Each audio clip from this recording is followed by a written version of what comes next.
le médecin à l'hôpital m'avait dit de faire attention, de pas trop en parler, puisque c'est une maladie qui est très connotée. Et puis maintenant, avec le temps, je me dis qu'au contraire, il faut que la société, le regard de la société évolue aussi. Moi, je finis par me dire qu'il faut qu'on arrête avec ce secret, avec tout ce tabou, qu'il faut qu'on sorte des années sida, parce que c'est une angoisse de mort, en fait, qu'il y a derrière cette maladie.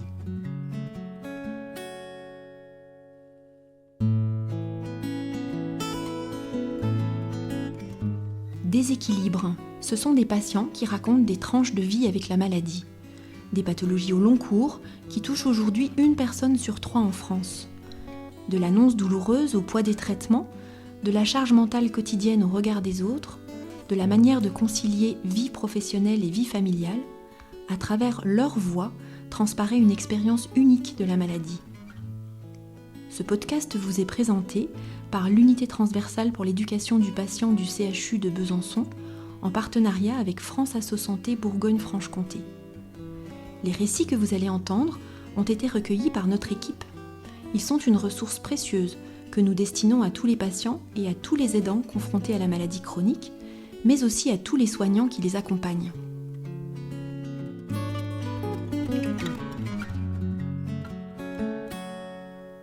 Dans cet épisode, vous allez rencontrer Étienne, âgé de 38 ans, qui vit avec le VIH.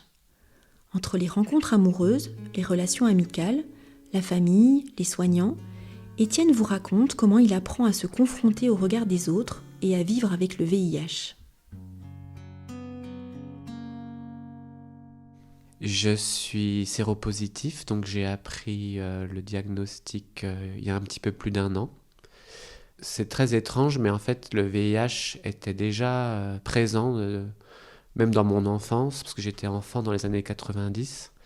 Et je me rappelle très bien qu'à la télé, il y avait des courts-métrages qui passaient très régulièrement pour sensibiliser les gens à la question du VIH, à la tolérance.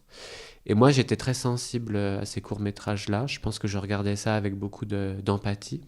Ensuite, à la fin des années 90, je suis parti en vacances avec un adolescent qui avait 1 an de moins que moi, qui était séropositif, parce que ses parents avaient été victimes du sang contaminé dans les années 80.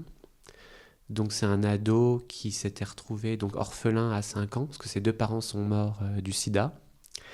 Et lui avait été suivi de très très près par les équipes médicales toute son enfance. Et il avait réussi, c'était presque un survivant en fait. D'ailleurs, je suis déjà ému à en parler. C'était déjà presque un survivant de ces années-là. Et à ce moment-là, il avait un traitement avec des grosses poignées de pilules à prendre. Dans les années 90, c'était le début des trithérapies. Et il y avait beaucoup de cachets à prendre, mais à des heures très particulières. Donc, ce qu'on appelle l'observance, c'est de prendre son traitement régulièrement. C'était quand même compliqué. Et puis ensuite, voilà, dans les années 2000, j'étais fan de Mano Solo, qui mettait des mots sur cette maladie, que j'aimais beaucoup écouter. Et dans les années 2010, je suis sorti donc avec un mec séropositif. C'était en Inde, j'ai habité en Inde et il prenait bien son traitement. Donc là où j'habitais en Inde, j'avais aussi une copine qui avait été bénévole chez Aide et qui me rassurait en me disant « Mais tu sais, t'inquiète pas Étienne ». Donc voilà, j'ai été en couple quelques mois, donc j'ai déjà été dans le vécu de son traitement, du VIH. Moi, le fait d'être gay aussi dans la communauté gay, j'avais toujours été très proche du VIH. J'étais très conscient depuis toujours de l'existence de son mode de transmission et donc très prudent au niveau des protections du préservatif, mais pas suffisamment prudent vis-à-vis du traitement de prévention qui s'appelle la PrEP, donc qui a été lancé en 2015 en France, qui permet en fait d'avoir des rapports même non protégés.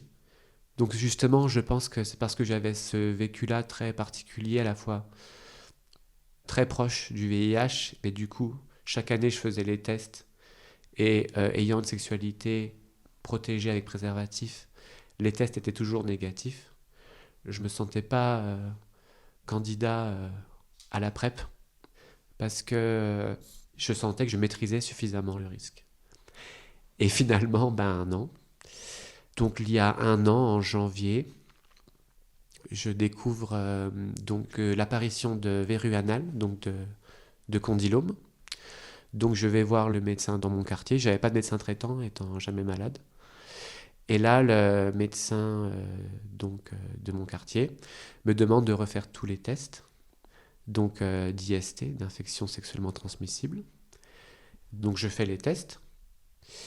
Et là, pas de nouvelles, pas de résultats qui arrivent dans la boîte aux lettres. C'était pas de nouvelles, bonne nouvelle.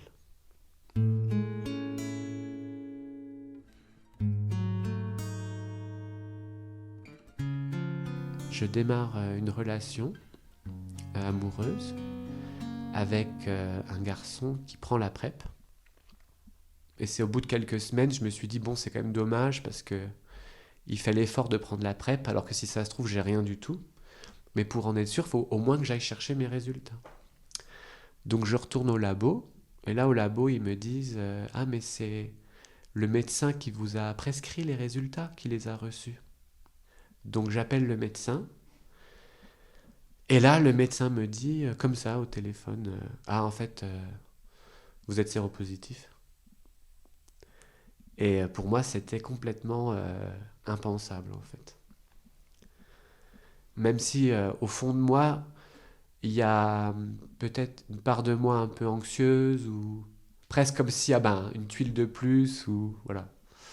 Et le réflexe que j'ai eu, c'était descendre dans les locaux de aide pour parler à quelqu'un tout de suite. Ils n'étaient pas disponibles, mais ils m'ont reçu quand même, parce qu'ils ont vu qu'il y avait une urgence.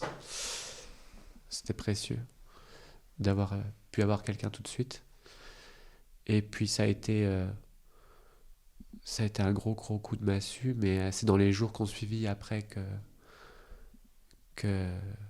il y a eu beaucoup de larmes qui sont venues, quoi. Le temps de digérer un peu la nouvelle. Donc en fait, on a perdu 5-6 semaines en fait. Normalement, donc la procédure, c'est que dès que le médecin reçoit les résultats, il téléphone en disant venez, il faut que je vous annonce quelque chose, pour l'annoncer de vive voix, et le plus vite possible. Le plus vite possible, pourquoi ? Parce qu'à ce moment-là, en primo-infection, on est extrêmement contagieux, et puis il faut démarrer le traitement le plus vite possible, pour se donner les meilleures chances en fait. Donc les choses ne se sont pas du tout passées comme elles auraient dû dans un parcours plus classique. Et ça a généré un énorme stress, parce que j'ai eu très très peur d'avoir contaminé mon copain, qui de temps en temps avait peut-être oublié un jour de temps en temps de prendre sa PrEP. Donc ça a été très anxiogène. Et le médecin me prescrit des nouveaux tests pour confirmer. Donc je les ai faits. Il s'avérait bien que j'étais bien séropositif.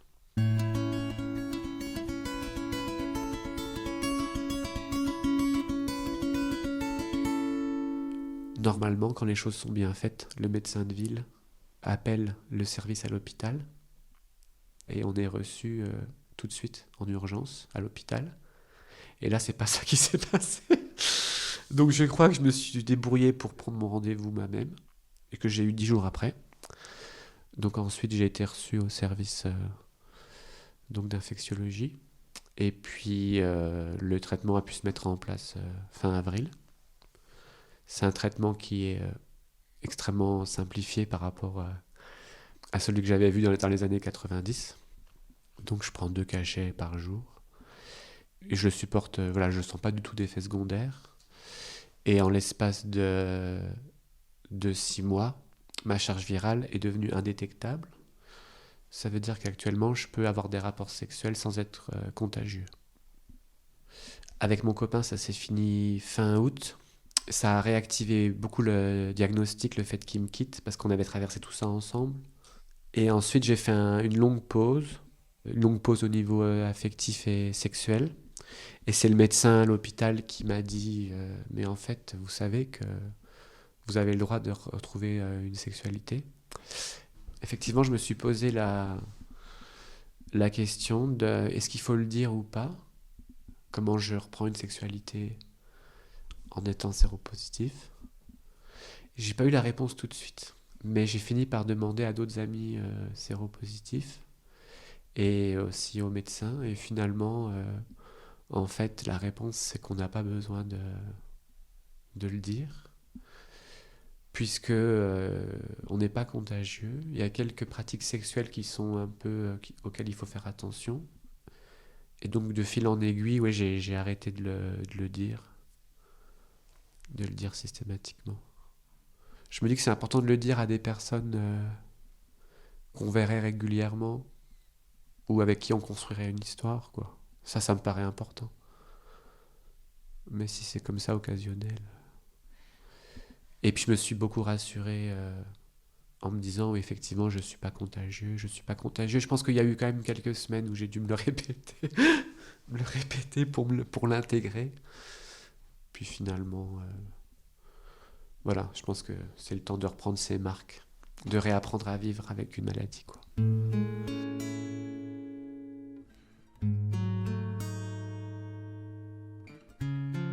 Quand je me sens en confiance, je le dis. C'est très étrange.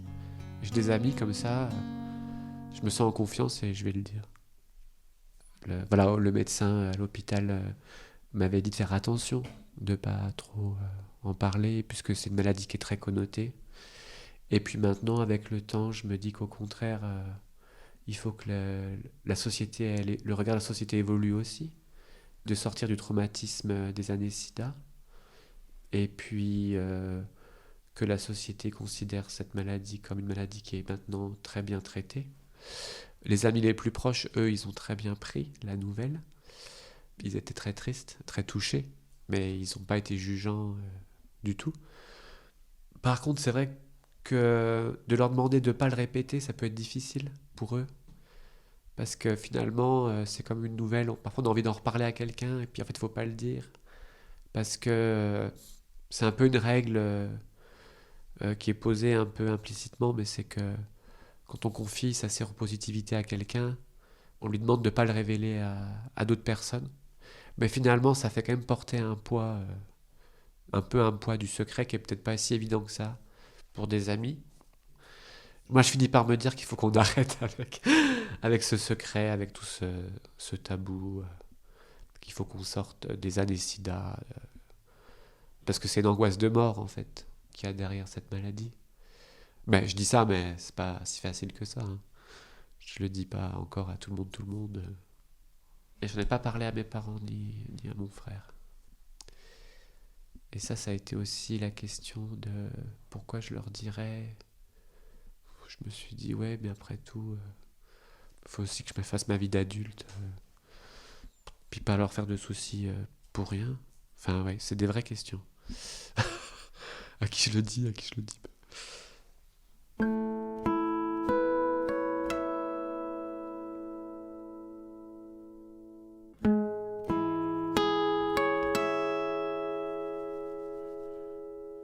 C'est devenu une habitude de prendre les cachets, donc 2 cachets le matin, bientôt 1. Comme l'a dit le médecin quand je suis arrivé la première fois, il m'a dit votre vie va être complètement normale, donc il n'y a rien qui va changer. Et effectivement, il n'y a pas grand-chose qui change en fait. Il n'y a pas de symptômes, il n'y a pas d'effets secondaires, donc ça permet de mettre le virus un peu en dormance, quoi. Et du coup, le virus du VIH n'est plus actif et donc n'attaque plus le système immunitaire. Donc l'espérance de vie redevient normale. Mais par contre, ça pose la question de si jamais il y a une rupture de médicaments. Là, par contre, c'est un peu angoissant.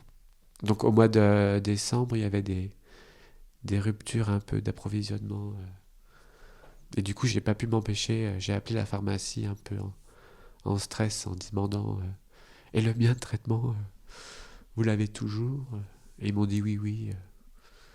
Par contre, ça demande voilà, un peu d'organisation. Dès qu'on part en week-end, il faut surtout pas oublier. Bon, un jour ou deux, peut-être que ça va, mais en fait, la reprise virale se fait très rapidement. Le virus, il repart très rapidement à se répliquer. Et après, ça demande la question de la discrétion, quand on l'a pas dit. Parce que les boîtes, elles font beaucoup de bruit. Donc, ça demande un peu d'organisation. Par exemple, là, je suis parti chez mon frère, mais je voulais pas lui dire. J'ai mis des cachets dans du papier d'alu, chaque dose, comme un pilulier. Pour le trajet en car aussi, parce que je suis parti en Eurolines. Puis c'était un trajet long. Donc je me suis dit, mais si j'arrive à 11h, il faut que je puisse prendre mes médicaments discrètement dans le bus.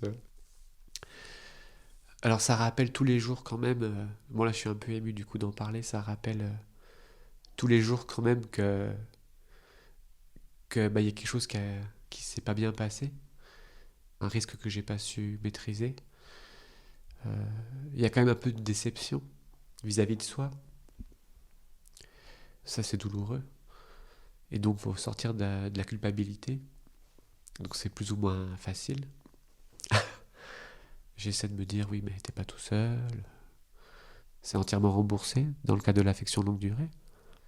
T'as beaucoup de chance d'avoir accès au traitement. Enfin voilà, de pas tout voir en noir, quoi.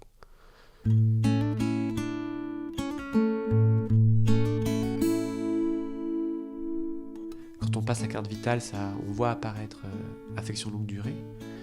Certains praticiens peuvent manquer de discrétion puis de demander de quoi il s'agit. Donc moi, ça m'est arrivé au laboratoire d'analyse. Donc, pas une sérologie VIH, mais un bilan sanguin, tout ce qui est cholestérol, fer, enfin tout ça.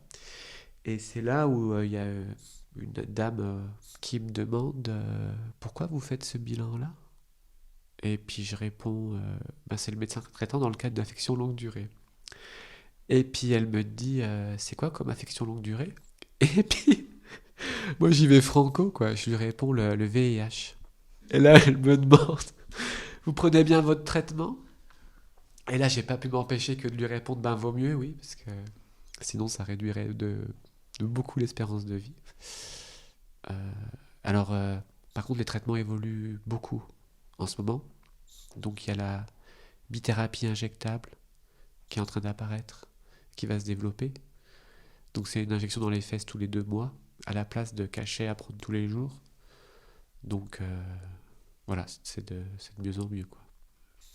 Là, autour de moi, j'ai rencontré 2 potes qui sont séropositifs. Donc dans ma tête, on est 3, du coup. Et j'ai aussi rencontré une fille qui a mon âge, qui habite dans le sud de la France, qui a vécu au Népal, qui a été contaminée dans son couple avec un Népalais. Et comme j'ai vécu en Inde, on avait aussi plein de choses à se raconter. C'était très très fort. En fait, je me rends compte à quel point c'est très important qu'on se parle, en fait, entre nous. À quel point ça fait du bien. Parce que même si cette maladie qui est très bien traitée, ça reste quand même un coup, un peu un coup dans une vie, un coup de massue, quoi, sur le chemin. Et donc là, voilà, j'ai 2 potes qui seraient partants pour monter un groupe de parole. Donc je pense beaucoup à ça. Je pense que ce serait une super idée. C'est pas facile à expliquer, mais je suis presque touché d'être malade, en fait. De le vivre de l'intérieur. Je sais pas comment dire. De pouvoir faire cette expérience aussi de l'intérieur. Ça doit pas être très facile à comprendre, mais c'est presque... c'est presque quelque chose qui permet aussi de mieux prendre conscience de sa vulnérabilité, de sa fragilité, et puis je pense que ça fait aussi beaucoup évoluer, je pense, dans le rapport aux choses. Alors là, il y a le rapport à la mort aussi, la question de la mort qui ressurgit. Et puis ça m'a fait prendre conscience que je me suis fait la remarque, en fait, mais en fait... alors il n'est pas du tout question que je meure prochainement, mais ça m'a fait relire ma vie. Et je me suis dit, mais en fait, les souvenirs qui sont revenus, c'est tous les voyages que j'ai faits. Parce que j'ai vécu 5 ans en Asie. Et je me suis dit, mais j'ai eu de la chance d'avoir visité des sites archéologiques, des pays extraordinaires, d'avoir fait des aussi beaux voyages. C'est comme si ça avait fait remonter aussi beaucoup de positifs, de sentir sa fragilité, en fait. Donc, voilà, c'est des choses un peu étranges qui peuvent traverser. J'essaie de me raisonner un peu, de pas trop m'en faire, quoi.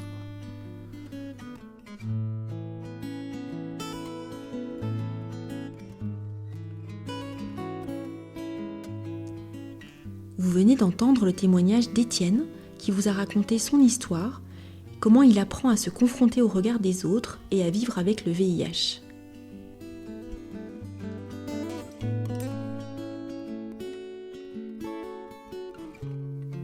Déséquilibre vous est présenté par l'Unité transversale pour l'éducation du patient du CHU de Besançon, en partenariat avec France Asso Santé Bourgogne-Franche-Comté.